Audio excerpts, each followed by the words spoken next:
Hello friends, কেমন আছো তোমরা সবাই? আশা করি তোমরা ভালো আছো।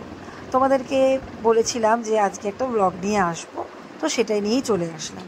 কাল ইভিনিংয়ে আমরা একটু ঘুরু করতে গিয়েছিলাম।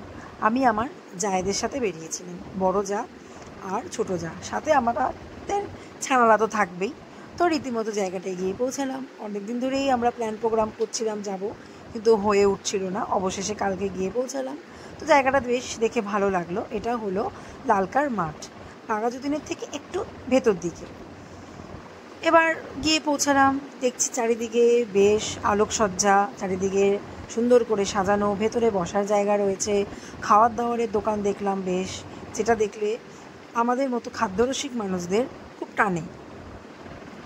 যাই হোক, এবার বাচ্চাগুলো বেশ আনন্দ করেছে, আমরাও বেশ ভালো আনন্দ করলাম। বাচ্চাদের জন্য জায়গাটা বেশ ভালোই। তো এবারে এখানে যে মাঠটা রয়েছে, মাঠে আমরা গেলাম, ওদেরকে ছেড়ে দিয়েছি, যে যার মতো দুজন এদিক ওদিক ঘুরে বেড়াচ্ছে।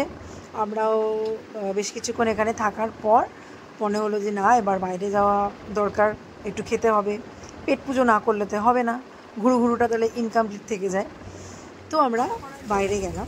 এখানে গিয়ে একটা জিনিস যেটা খুব ভালো লাগলো, প্রতিটা দোকানের সাথে একটা করে খাটিয়া পাতা। তোমরা এখানে বসেই খাওয়া দাওয়া করতে পারো, গল্পগুজব করতে পারো। আমরা তাই করেছি। আবার উল্টো দিকে বসার সিটও রয়েছে।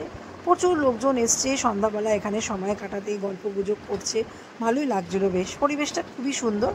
তারপর আমরা নিয়ে নিলাম চা, তারপরে নিলাম টিক্কা কাবাব, সাথে নিলাম আফগানি মালাই মোমো, তারপরে নিলাম French fry, chicken cheese ball, আর শেষ সময় কি করব, করে নিলাম একটু মিষ্টি মুখ আইসক্রিম।